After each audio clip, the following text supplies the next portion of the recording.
Bonjour à toutes et à tous, bienvenue sur lyonmac.com, 5e édition de Ma Région et moi qui est consacrée à la mobilité et au transport ce mois-ci.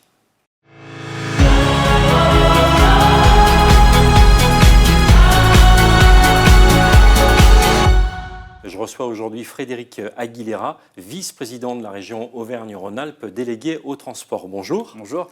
Nous allons déjà ouvrir sur la nouvelle feuille de route que vous tracez avec Laurent Wauquiez quant au plan de transport en Auvergne-Rhône-Alpes. Oui, exactement. Donc, il y a un an, quand nous avons été élus, Laurent Wauquiez a demandé à ce qu'on retravaille sur nos grandes priorités en matière de mobilité à l'échelle de la grande région. Donc, nous travaillons sur cette feuille de route et nous sommes en phase de concertation avec les associations, avec les élus de tous les départements de la région Rhône-Alpes, sur cette notion de feuille de route à mobilité positive à l'horizon 2035. C'est simplement qu'en fait, à l'échelle de notre grande région, qui est une région aussi très rurale, il ne faut surtout pas que l'on oppose les modes de transport. Il y a des territoires comme à Lyon où évidemment les transports en commun doivent être très présents, renforcés, développés. Il y a des territoires par contre très ruraux où là la voiture restera évidemment l'outil indispensable des mobilités, ne serait-ce que pour aller au travail. Donc il ne faut pas opposer les différents modes. D'où cette notion de mobilité positive. Et à l'horizon 2035, pourquoi aussi loin?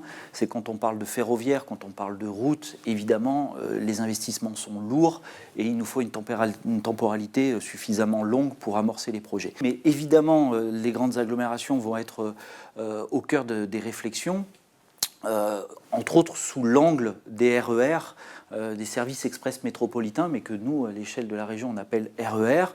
Évidemment sur Lyon, mais on en a 5 réflexions en cours sur ces RER. On pourrait citer Grenoble, on peut citer Clermont-Ferrand, où l'idée c'est de regarder comment on peut améliorer l'offre de train, mais pas que, l'offre de mobilité à l'échelle des grands bassins de vie. Et comment c'est, par exemple sur le train par rapport au TER, c'est de dire comment on améliore le cadencement, comment on améliore l'amplitude horaire de ces trains. Donc c'est tous ces sujets-là qui forment effectivement notre réflexion autour de la problématique dite du RER. Donc vous prenez une complémentarité des transports en Auvergne-Rhône-Alpes. Exactement, donc c'est la complémentarité, vous avez raison, ce qu'on appelle l'intermodalité, pour regarder effectivement comment on peut facilement se déplacer d'un point à l'autre de la région, que l'on ait une voiture ou pas. Alors on va parler d'un sujet un peu plus lyonnais, grand lyonnais. Il s'agit du RER à la lyonnaise, ce qu'on appelle le BHNS. Quelle sera sa zone géographique et où en est ce projet de RER à la lyonnaise? Alors le RER à la lyonnaise, c'est un vaste projet, c'est un projet qui va nous occuper 20 ou 25 ans pour arriver à une phase totalement aboutie. On parle aujourd'hui, les premières estimations, aux alentours des 7 milliards. Alors évidemment, nous, on veut une première phase à l'horizon 2030. Là, on parle plutôt d'1,4 milliard.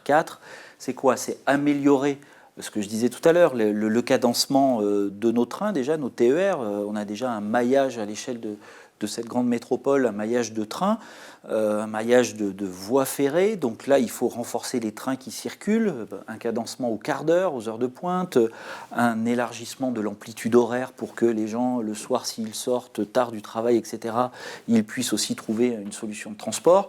L'idée d'un RER par rapport à un TER, c'est que d'une certaine manière, on ne se pose plus la question d'à quel moment, à quel horaire va passer son train.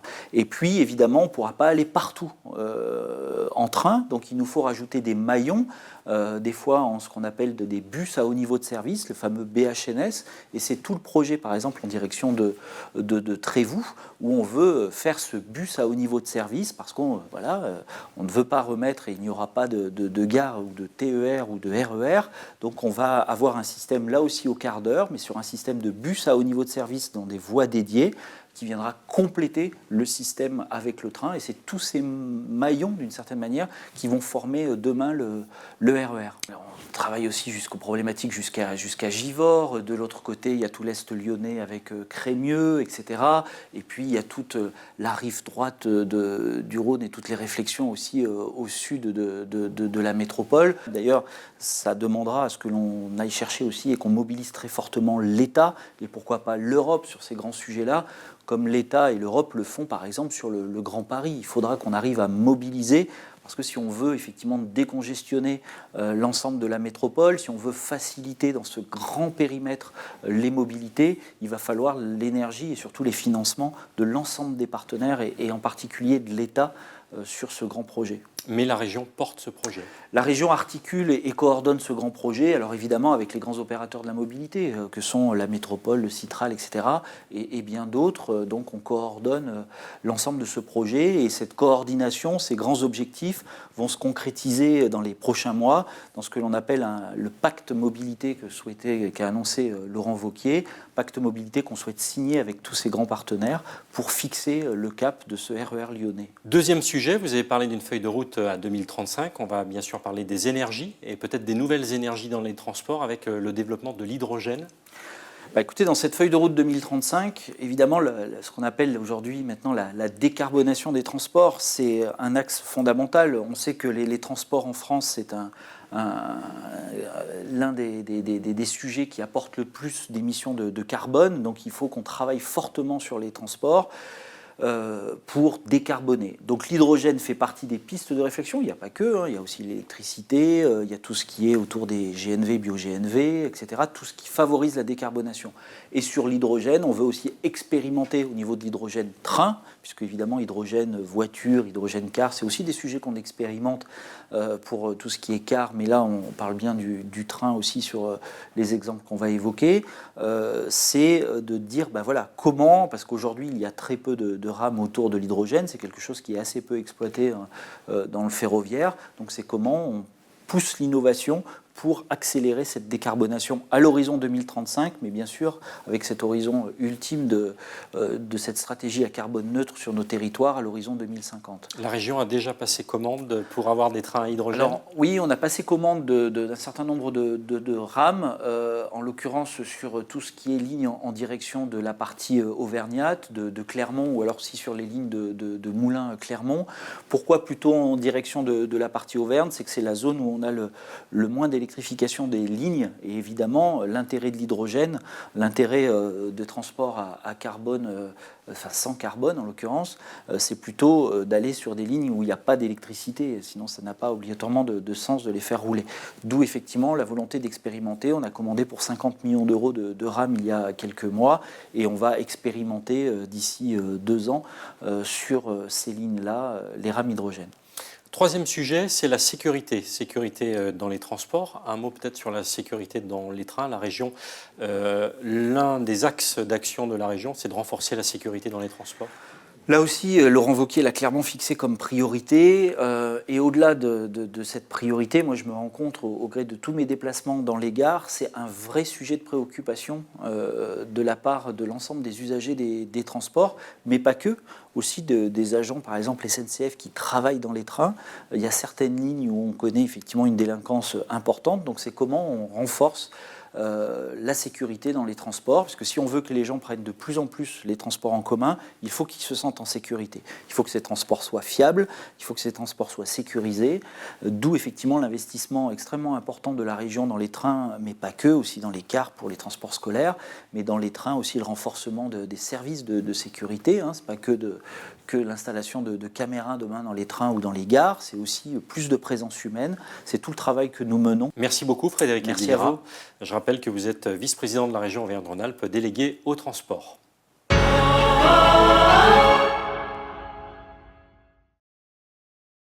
Deuxième partie de Ma Région et moi avec Serge Bérard qui est le maire de Brignais que nous recevons. Bonjour. Bonjour.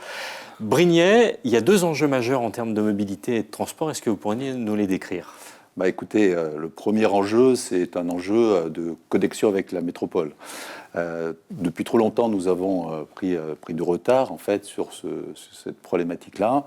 Et aujourd'hui, il est clair que si on veut que les 16 000 emplois de Brignais, de la communauté de communes à laquelle nous appartenons, puissent être desservis correctement par les transports, qu'on puisse venir sur la métropole pour que de jeunes salariés nous retrouvent ensuite sur Brignais, il nous faut mettre en place des transports en commun dignes de ce ce nom, que ce soit bien entendu en termes de bus ou que ce soit en termes de tram-train, puisque comme vous le savez, le tram-train, une branche du tram-train de l'ouest lyonnais s'arrête à Brignais. Que vous êtes aujourd'hui, vous faites partie de la communauté de communes de la vallée du Garon et que vous avez votre propre plan mobilité. Alors en fait, depuis le début de ce mandat, on a pris la décision au niveau de la communauté de communes et toutes les communes qui appartiennent, nous sommes 5 communes, 33 000 habitants, de transférer notre compétence au niveau de la communauté de communes de telle manière que ensuite la communauté de communes puisse la transférer au Citral pour les transports en commun. Mais par ailleurs, le tram-train échappe au Citral et donc il faut aussi que la région, et c'est le cas, s'investisse pour qu'on puisse créer un dispositif qui soit homogène, cohérent, avec une tarification unique, par exemple. C'est un deuxième sujet. On s'intéresse aussi au pouvoir d'achat de nos concitoyens. Aujourd'hui, il faut payer un billet de tram-train pour aller à Lyon, puis ensuite prendre un abonnement ou un ticket de métro. Donc, on voit que l'effort qui reste à faire est considérable.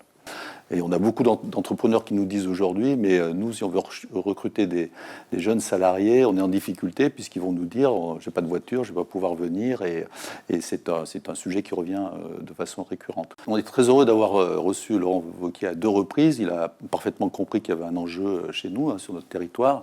Donc il est venu à chaque fois pour appréhender le sujet, mesurer l'impact de ce tram-train. Les échanges ont été fructueux. Ça s'est concrétisé récemment ou traduit par la venue de Frédéric Aguilera également, donc qui a pris la mesure des enjeux et qui nous a fait une première proposition, enfin qui s'inscrit déjà dans une démarche à moyen terme avec la possibilité de prolonger le tram-train jusqu'à Givors. Mais également, dans un premier temps, puisqu'il y a quand même des voies à reprendre entre Brignais et Givors, il y a une voie historique mais qui n'est pas utilisable, qui est un gros investissement qui sont à réaliser. Mais par contre, jusqu'à Brignais, on peut déjà augmenter la cadence et multiplier par 2, semble-t-il, et c'est l'engagement qu'il a pris de travailler sur cette question-là, en faisant l'acquisition de rames nouvelles. Et là, déjà, si on arrive à ça dans les 3-4 ans, on aura fait un pas en avant significatif. Alors on est bien d'accord, c'est bien le développement de la ligne existante qui est aujourd'hui en jeu. C'est ça, Saint-Paul, Brignais, puis à terme Grigny, peut-être Givors, ça c'est encore dans les tuyaux et bien entendu ça demande des investissements considérables. Merci beaucoup Serge Bérard. Et je vous en prie. Je rappelle que vous êtes le maire de Brignais. Merci voilà beaucoup. pour ce 5e rendez-vous de Ma Région et moi. Rendez-vous sur lyonmag.com le mois prochain.